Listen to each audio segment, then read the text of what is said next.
Yeah. Is that going? Yeah, it did. Hello, everybody, and welcome to Lockdown Life After Prison. And always your host, Pacman from Naptown. Today's content, we're going to be talking about when I tripped on acid in prison. I've been to two prison facilities in the state of Indiana. My first bit, I went to Westville back when the tunnels was open in the early 90s. You can Google it. It was the most horrifying prison in the United States at that time through the 80s and the 90s. That is a fact. You can Google it. And just about everything went on at Westville during that time. Lately, I've heard cats that went back there, and it's a kiddie camp compared to what it used to be. And when I went back to the farm was the same way. It was a kiddie camp. Nowadays, you got all these new gangs that's formed and all that. Well, back in the 90s, you had three gangs. You had your black gangs, you had your white gangs, and you had your Mexican Puerto Rican gangs. Okay. The black gangs outnumbered everybody, but these next 3 days of us tripping on acid, the blacks united and aided and assisted each other against us. 50 honkies on the yard tripping on acid, blotter. All of us had 2 hits apiece, and we was raising hell, taking no holds barred. And a couple of these stories I'd like to go into. First, I'd like to talk about Can't Get Right. Can't Get Right just never could get right. He'd always want to probate for us. And let me take that back to while I'm talking about it. I'm a Naptown hardhead. I'm retired. I've got 20 years involved into this. I'm one of the original OGs of this organization. I still have my patch, but I no longer am a part of the politics and the day-to-day thing that they still have going on to this time. Okay, and another thing I'd like to say, that this content that I talk to you about, not only does it help me to my day-to-day, keeping me on my toes, it brings me back memories, and just helps me think when I start my day, because you never know what situation you're going to be put back. And I can honestly say that I will not be back to prison unless someone harms my family. You harm my family, then I'm going all out. Period, point blank, in the discussion. Okay. I'm going to be talking about numerous contents on my video. I tried it out for a week. I seen that I had 100 viewers in 1 week. A lot of people's getting my stuff out there and liking my stuff. So I'm going to start bringing more content to you guys. But back to tripping on in prison. Well, you got to think in the 80s and 90s, the guards stayed in their shack. The inmates pretty much run everything. So you walk on a block, there's a dice game going on over here, a card game, poker, whatever you want going on over here. Back to the backs, prostitution going on over here if you like punks. Back here in the backs, tattooing's going on. So there's all different things going on. And then you got your wolves. Your wolves are the ones that prey upon the weak. And if you was a white guy and you didn't stand up for yourself, we wasn't standing up for you. You had to show us your heart. You showed us your heart, we'll take you under our wing. And you the rest of your bit, you will no longer be messed with because of these 3 days tripping on acid. The blacks called an aid and assist. Both the big black gangs did because they didn't know how out of hand we was going to get. my enforcer, Bushwick, went berserk. Started calling everybody out. Told everybody on the whole campus, can't nobody whoop him on a one-on-one fight. And believe me, Bushwick was a beast. Bushwick's brother did a lot of boxing when they was growing up. And I'm sure Bushwick took by him being younger, he got taught a lot of shit. And I've seen Bushwick just knock a motherfucker out just for the way that you looked at him. But anyways, Bushwick starts flipping out. We're at the chow hall. They're calling 10, 10, 10. I'm trying to get him up out of there. He says he's not leaving. You know, eventually a couple of my brothers, we had to pick him up and carry him out of there. You know, we didn't want our boy going to SEG. You know, we needed him at the time because we didn't know if they was all going to ride on us or what. Because simple fact, we got our package, they got their package, but they wanted more. They always wanted more. So when they came to us, asking us to break them off some more, we told them to get it off the roof. And that's where they was going to have to get it. And they better come correct. And so this tripping lasts for 3 days. So for 3 days, you have 50 honkies wearing Hawks at 3 days at all hours of the time, and none of us never went nowhere unless there was 5 to 10 of us at a time, because we knew we was on the brink of going to war. And so that's another content of this episode. But tripping on acid, the flashes, the lights are always on, are nice and bright and all that, and it just intensified your acid trip. You know, you've seen people in a whole different dimension. You know, a lot of people we stopped fucking with after we tripped on acid. You know, there's a lot of really weird people out here in this world. And when you trip on acid, it gives you another light on how these people are. But anyways, we seen the acid cat. For some reason, every time I've ever tripped on acid, I've always ran across the acid cat. Now, the acid cat will only show itself one time. He will walk, he will stare at you, and he will keep walking. Now, my whole crew's seen the acid cat, so I know the acid cat's real. And I've seen the acid cat since I've been out of prison, tripping as well. So, and then the geese would attack you on going to your day-to-day basis. You might be going to chow hall and 5 geese attack you. And that shit's real. They do draw blood, you know, and tripping on acid and geese, they don't go together. I'd have to say that Wormy, that's how Worm got his nickname. Worm was a hang-around. He was a butt man. He would always let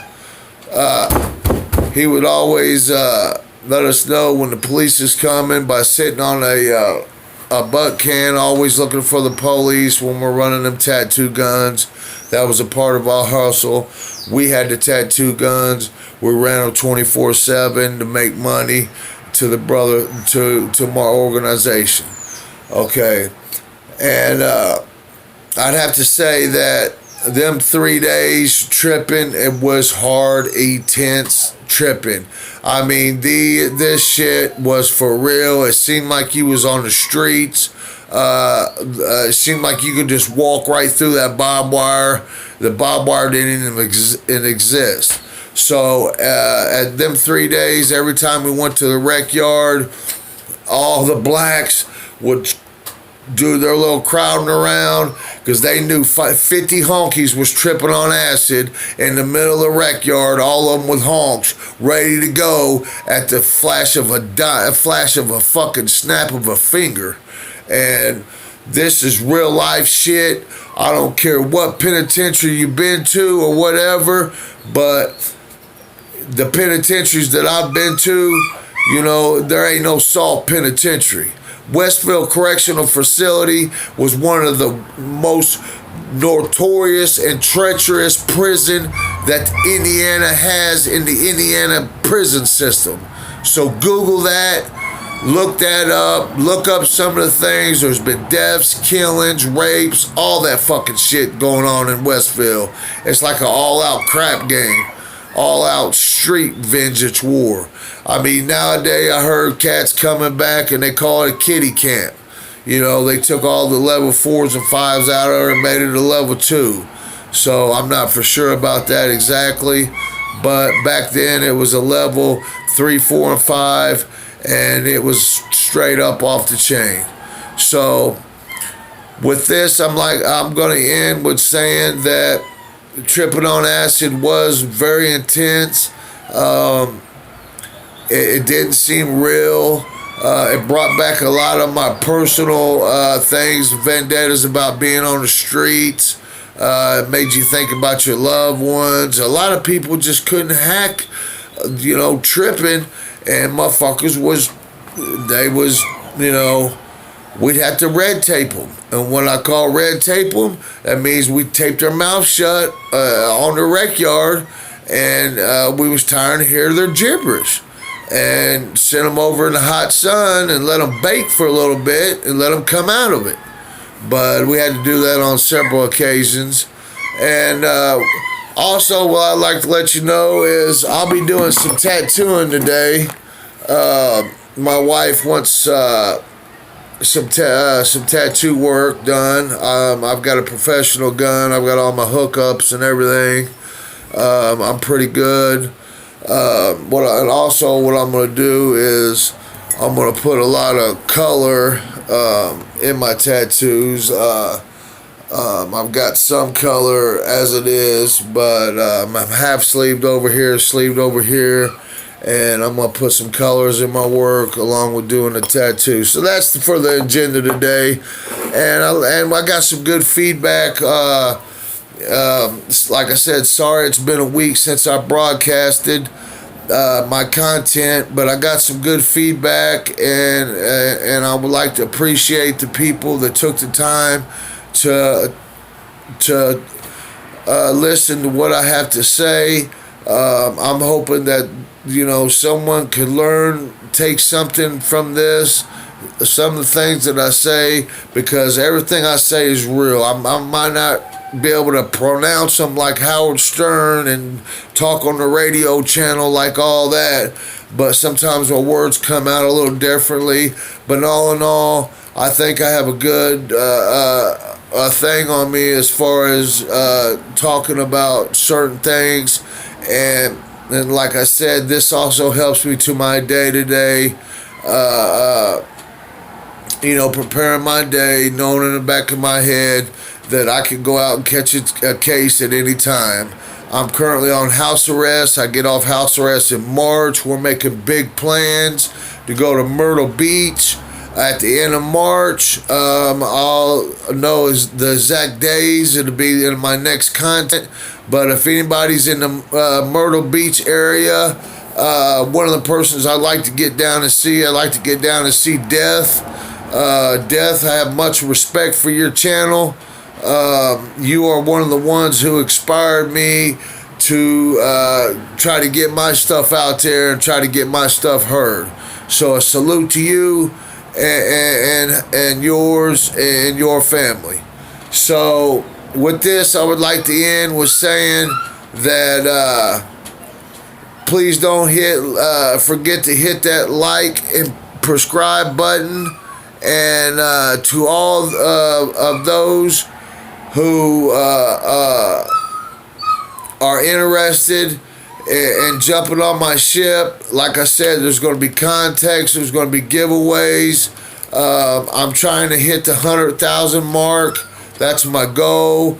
I'm going to eventually start a 20-minute show every morning and see how this can jump off, see how this can take place.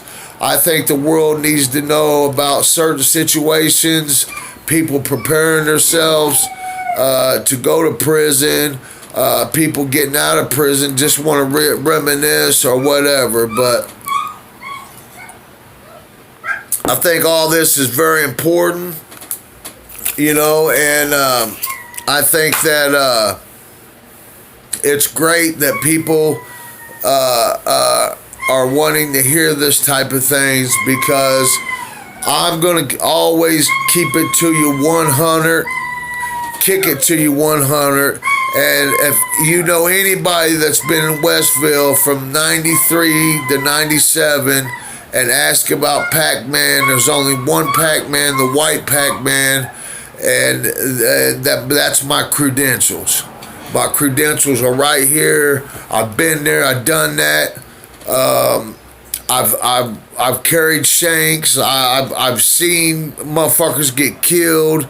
I've seen all that shit, you know, and this shit is real. And until my next content, we'll start going into more matters and more situations, and hopefully I can get me some people on there that I can interview, some OGs that I know from my part of East. I'm from the east side of Indianapolis, so I represent the east side here in Naptown. So hopefully we can get some interviews from some people and get some insight on that as well. So to everybody that's taken the time to watch this, thank you. Please tell your friends, co-workers, whatever. I'm married. I have children. I'm just coming 100 about my channel. I respect everybody who respects me. I'm not with that old jibber jabbers, space epidemic, whatever they say, negative shit that posts and all that. But I am going live, and that will be not this Saturday. The Saturday after this, I'll be live at 9:30 in the morning. So check that off on your calendars. I'll be updating you more about that. And until my next content, peace, and try not to keep the how's it go? Try not to keep the cherries and berries out of your rearview window. Ha ha.